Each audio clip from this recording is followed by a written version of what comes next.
नमस्ते। ओम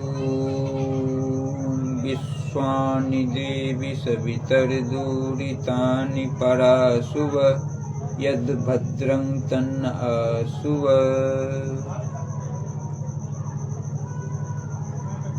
बंधुओं, आज हम एक कहानी आपको सुनाने जा रहे हैं, जिस कहानी का शीर्षक है बुद्धिमान जाट।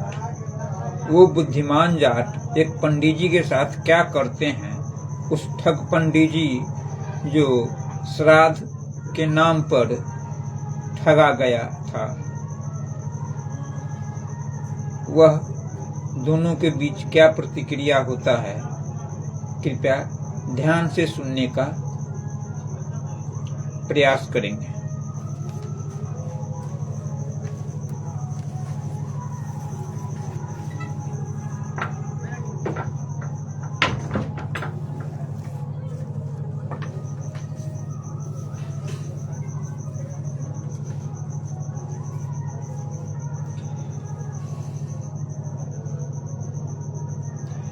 एक जाट था।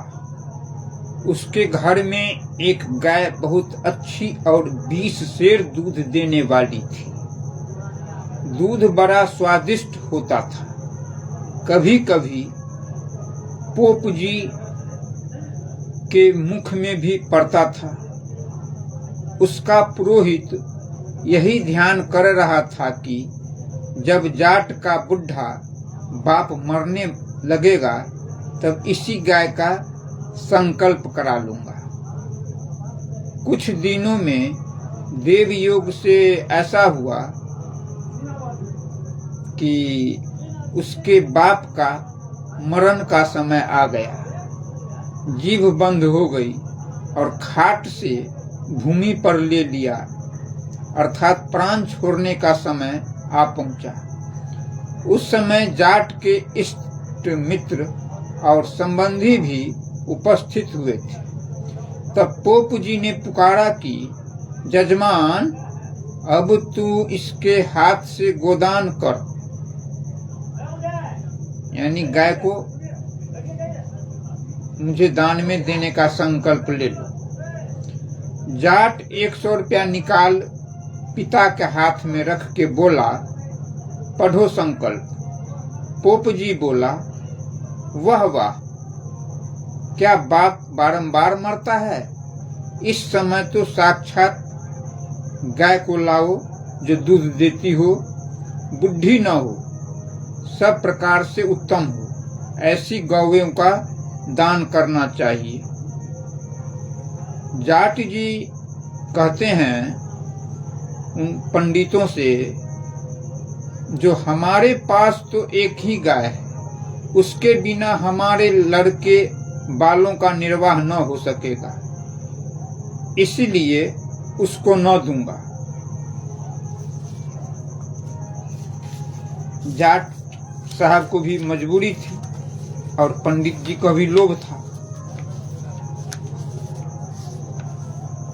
तब क्या हुआ, 200 रुपए का संकल्प पढ़ देव, इस रुपया से दूसरी दुधारू गाय ले लो। पंडित जी से बोला वो जाट जी, जो 200 रुपया ले लो संकल्प में और दूसरी गाय, अपना दुधारू गाय खरीद लेना। पोप जी बोलते हैं, वाह जी वाह, क्या तुम अपनी गाय को बाप से भी अधिक समझते हो। क्या अपने बाप को बैतरनी नदी में डुबाकर दुख देना चाहते हो। तुम अच्छे सुपुत्र हुए। तब तक पोप जी की ओर सब कुटुंबी हो गए, क्योंकि उन सब को पहले ही पोप जी ने बहका रखा था और उस समय भी इशारा कर दिया। सबने मिलकर हट करके उसी गाय का दान उसी पोप जी को दिला दिया जाए। उस समय जाट कुछ भी न बोला। उसका पिता मर गया। पोप जी बछड़ा सहित गाय और दोहने की बटलोई को ले अपने घर में गाय बछड़े को बांध लिया। बटलोई घर पुनः जाट के घर आया और मृतक के साथ श्मशान भूमि में जाकर दाह कर्म कराया। वहां भी कुछ कुछ पोप लीला चलाई। इसके पश्चात 10 गात्र 100 पिंडी कराने आदि में भी उसको खूब मूड़ा, ठगा। महाब्राह्मणों ने भी लूटा और भुक्करों ने भी बहुत सा माल पेट में भरा। अर्थात जब सब क्रिया हो चुकी तब जाट ने जिस किसी के घर से दूध मांग मूंग निर्वाह किया।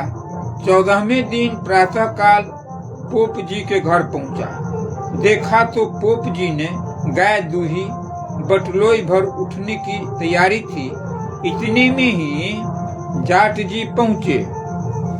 उसको देख पोप जी बोला, आइए जजमान, बैठिए बैठिए।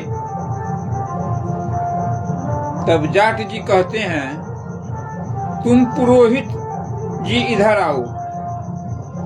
पोप जी बोलता है, अच्छा दूध घर रख आता हूं। जाट जी कहते हैं, नहीं नहीं, दूध की बटलोई इधर लाओ। बेचारे पोप जी जा बैठे और बटलोई सामने रख दिया। जाट जी कहते हैं पंडित जी से, ये तुम तो बड़े झूठे हो।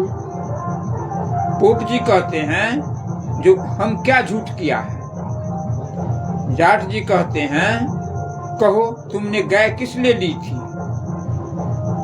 तो पोप जी कहते हैं, तुम्हारे पिता के बैतरनी नदी तरने के लिए। जाट जी बोले इस पर, अच्छा, पर तुमने वहां बैतरनी के किनारे पर गाय क्यों न पहुंचाई? हम तो तुम्हारे भरोसे पर रहे और तुम अपने घर में बांध बैठा। जाने मेरे बाप ने बैतरनी में कितने गोते खाए होंगे। तो पोप जी फिर जवाब देते हैं, जो नहीं नहीं, वहां इस दान के पुण्य के प्रभाव से दूसरी गाय बनकर उनको उतार दिया होगा। तब जाट जी कहते हैं, बैतरनी नदी यहाँ से कितनी दूर और किधर की ओर है? पोप जी कहते हैं, अनुमान से कोई 30 करोड़ कोस दूर है, क्योंकि ऊपर 49 करोड़ योजन पृथ्वी है और दक्षिण पश्चिम में बैतरनी नदी है। एक कोस में मान लीजिए जो एक कोस में 2 मील हो, योजन यानी 8 मील होता है। जाट जी कहते हैं, इतनी दूर से तुम्हारी चिट्ठी व तार का समाचार गया हो, इसका उत्तर आया हो कि वहां पुण्य की गाय बन गई, अमुक के पिता को पार उतार दिया, वह दिखलाओ। पोप जी कहते हैं, हमारे पास गरुड़ पुराण के लेख के अलावा डाक व तार वगैरह दूसरी कोई वस्तु नहीं है। अर्थात गरुड़ पुराण में ऐसी बातें दिखलाया गया है। पोप जी कहते हैं, जैसे सब मानते हैं। जाट जी बोले, जो इस गरुड़ पुराण को हम सच्चा कैसे माने? तो पोप जी जवाब देते हैं, जैसे सब मानते हैं उस गरुड़ पुराण को, वैसे ही आप मान लो। जाट जी बोले, यह पुस्तक हमारे पुरुषों ने तुम्हारी जीविका के लिए बनाया है, क्योंकि पिता को अपने पुत्र से अलावा कोई प्रिय नहीं। जब मेरा पिता मेरे पास चिट्ठी पत्री व तार भेजेगा, तभी मैं बैतरनी नदी के किनारे गाय पहुंचा दूंगा। उनको पार उतार पुनः गाय को घर में ला दूध पिया करेंगे। लाओ दूध भरी बाल्टी। गाय बछड़ा लेकर जाट जी अपने घर को चला। पोप जी बोलते हैं, अरे जाट, तुम दान देकर लेते हो, तुम्हारा सत्यानाश हो जाएगा। जाट जी बोलते हैं जो चुप रहो, नहीं तो 13 दिन तक दूध के बिना जितना दुख हमने पाया है सब कसर निकाल दूंगा। तब पोप जी चुप रहे और जाट गाय बछड़ा ले अपने घर पहुंचे। जब ऐसे ही जाट जी के पुरुष हों तो पोप लीला संसार में न चले। अगर जैसे जाट जी उस पुरोहित के साथ, उस पंडित जी के साथ ऐसा किया, अगर वैसा ही सब करता चले तो इन पोप पंडितों को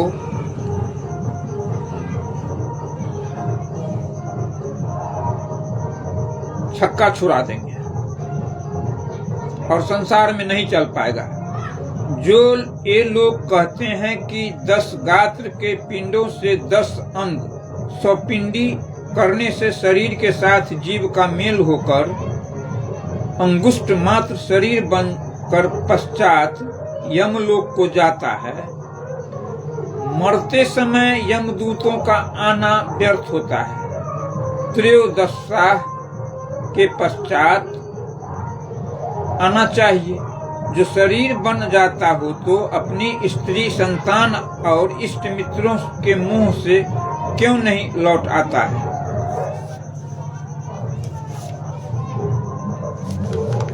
अब समझने की बात है कि ब्राह्मण पुजारी जो होते हैं, जो मरने के बाद क्रिया कर्मकांड करने आते हैं और गाय दान में लेते हैं उस मृतक के नाम पर, और कहता है जो मैं मृतक को पहुंचा दूंगा, ऐसे पाखंड गरुड़ पुराण बनाने वाले को स्वामी दयानंद सरस्वती जी कहते हैं जो गर्भ में ही उसे मर जाना चाहिए था, ताकि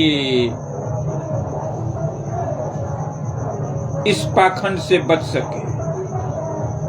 बंधुओं, इसीलिए आप लोग जानकार बनिए, वेद को जाने और इन पाखंडी पंडित पुरोहितों से, शोषण से बचकर आप लोग रहें और ईश्वर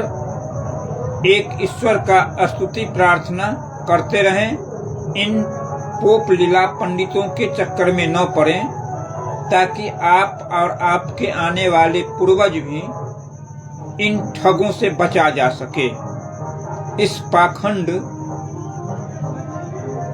गरुड़ पुराण बनाने वाले को तो शर्म होना चाहिए, जो आजकल के इस समय में एक स्वतंत्र चिंतनशील व्यक्ति ऐसे पोप लीला पाखंड पुस्तकों को क्यों नहीं जला देगा, गरुड़ पुराण को, जो इसमें ऐसे पाखंड बातों को रचा गया है।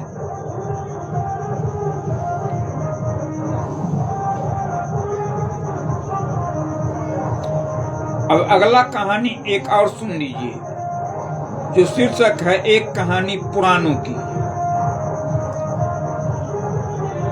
वह पुराण है शिव पुराण। शिव पुराण में शिव ने इच्छा की कि मैं सृष्टि करूं, तो एक नारायण नाम का जलाशय उत्पन्न किया। उसकी नाभि से कमल, कमल से ब्रह्म उत्पन्न हुआ। उसने देखा कि सब जलमग्न है। जल की अंजलि उठा देख जल में पटक दी। उससे एक बुदबुदा उठा और बुदबुदा से विष्णु उत्पन्न हुआ। उसने ब्रह्मा से कहा कि हे पुत्र, सृष्टि उत्पन्न कर। ब्रह्मा ने उससे कहा कि मैं तेरा पुत्र नहीं, किंतु तू मेरा पुत्र है।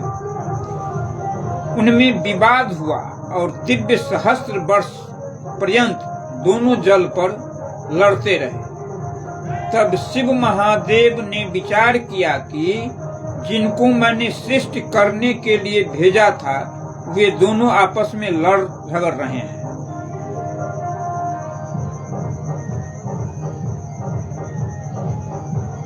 इसीलिए उन दोनों के बीच में से एक तेजोमय लिंग उत्पन्न हुआ और वह शीघ्र आकाश में चला गया। उसको देखकर दोनों हैरान हो गए। विचारा कि इसका आदि अंत लेना चाहिए। जो आदि अंत लेकर शीघ्र आवे वह पिता, और जो पीछे था लेकर आवे वह पुत्र कहावे। विष्णु कछुए का स्वरूप धर के नीचे को चला और ब्रह्मा हंस का शरीर धारण करके ऊपर को उड़ा। दोनों मनोयोग से बोले और दोनों मनोयोग से चले भी। दिव्य सहस्त्र वर्ष पर्यंत दोनों चलते रहे तो भी उनका अंत न पाया। तब नीचे से ऊपर विष्णु और ऊपर से नीचे ब्रह्मा चला। ब्रह्मा ने विचारा कि जो वह था ले आया होगा तो मुझको पुत्र बनना पड़ेगा। ऐसा सोच रहा था कि उसी समय एक गाय और एक केतकी का वृक्ष ऊपर से उतर आया। उनसे ब्रह्मा ने पूछा कि तुम कहाँ से आए हो? उन्होंने कहा कि हम सहस्त्र वर्षों से इस लिंग के आधार से चले आते हैं। ब्रह्मा ने पूछा कि इस लिंग का था है या नहीं? उन्होंने कहा कि नहीं। ब्रह्मा ने उनसे कहा कि तुम हमारे साथ चलो और ऐसे साक्षी दो कि मैं इस लिंग के सिर पर दूध की धारा बरसाती थी और वृक्ष कहे कि मैं फूल बरसाता था। ऐसी साक्षी दो तो मैं तुमको ठिकाने पर ले चलूं। उन्होंने कहा कि हम झूठी साक्षी नहीं देंगे। तब ब्रह्मा कुपित होकर बोला, जो साक्षी नहीं दोगे तो मैं तुमको अभी भस्म कर देता हूँ। तब दोनों ने डर कर कहा कि हम जैसी तुम कहते हो वैसी साक्षी देंगे। तब तीनों नीचे की ओर चले। विष्णु प्रथम ही आ गए थे। ब्रह्मा भी पहुंचा। विष्णु से पूछा कि तुम था ले लिया, था लेकर के आया या नहीं? तब विष्णु बोला, मुझको इसका था नहीं मिला। ब्रह्मा ने कहा, मैं ले आया। विष्णु ने कहा, कोई साक्षी दो, कोई प्रमाण दो। तब गाय और वृक्ष ने साक्षी दी, हम दोनों लिंग के सिर पर थे। तब लिंग में से शब्द निकला और शाप दिया कि क्योंकि तुम झूठ बोला इसीलिए तेरा फूल मुझ या अन्य देवता पर जगत में कहीं नहीं चढ़ेगा, और जो कोई चढ़ावेगा उसका सत्यानाश होगा। गाय को शाप दिया कि जिस मुख से तुम झूठ बोली उसी से विष्ठा खाया करेगी। ऐसी मुख की पूजा कोई नहीं करेगा किंतु पुंछ की करेंगे। ब्रह्मा को शाप दिया कि तू मिथ्या बोला इसीलिए तेरी पूजा संसार में कहीं न होगी, और विष्णु को वर दिया, तुम सत्य बोला इससे तेरी पूजा सर्वत्र होगी। पुनः दोनों ने लिंग की स्तुति की। उससे प्रसन्न होकर उस लिंग में एक जटाजूट मूर्ति निकल आई और कहा कि तुमको मैंने सृष्टि करने के लिए भेजा था, झगड़े में क्यों लगे रहे? ब्रह्मा और विष्णु ने कहा कि हम बिना सामग्री सृष्टि कहाँ से करें? तब महादेव ने अपनी जटा में से एक भस्म का गोला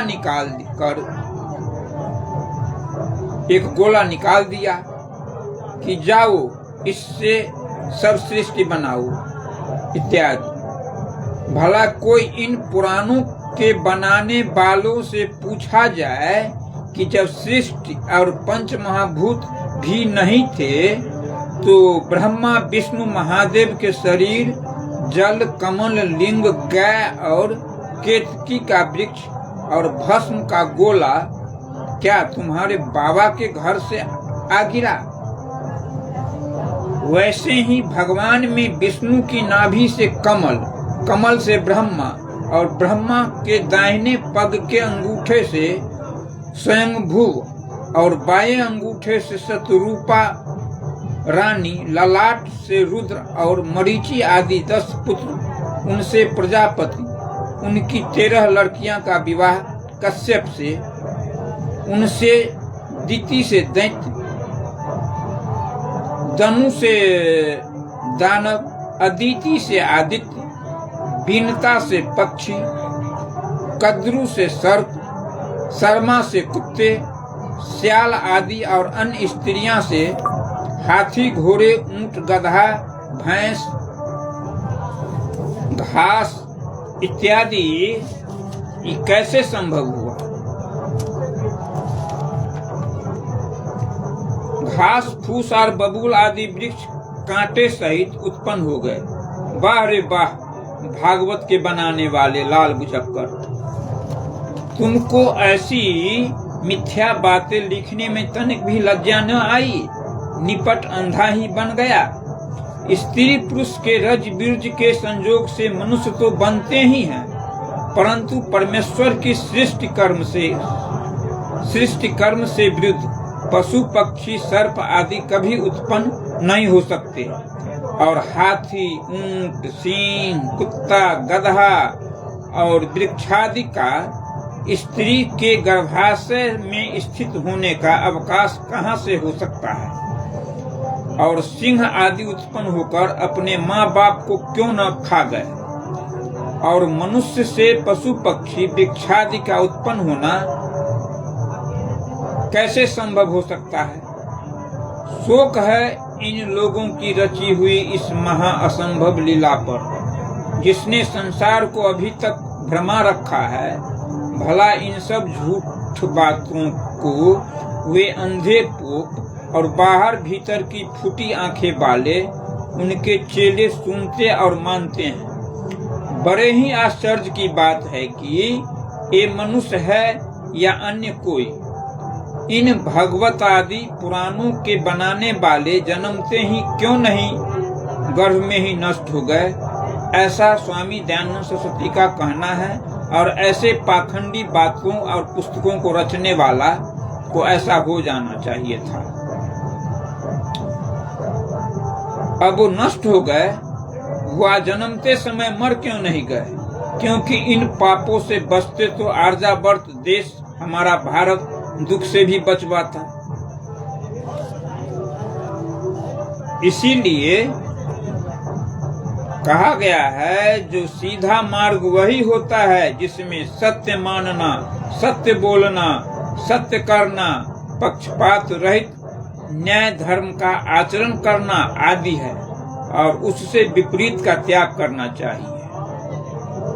कबीर साहब भी कह गए हैं, दुनिया होई बाबरी, पाथर पूजन जाए, घर की चाकी कोई न पूजे, जिसका पीसा खाए।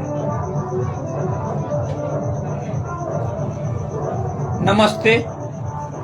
अब अगला कड़ी में हम मूर्ति की कहानी प्रस्तुत करने जा रहे हैं बंधुओं। आप राम बरन जी हैं, गुलाम राय हैं,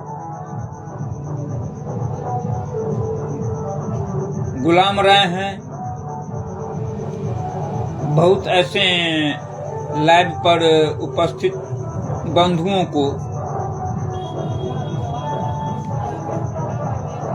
मेरा आभार।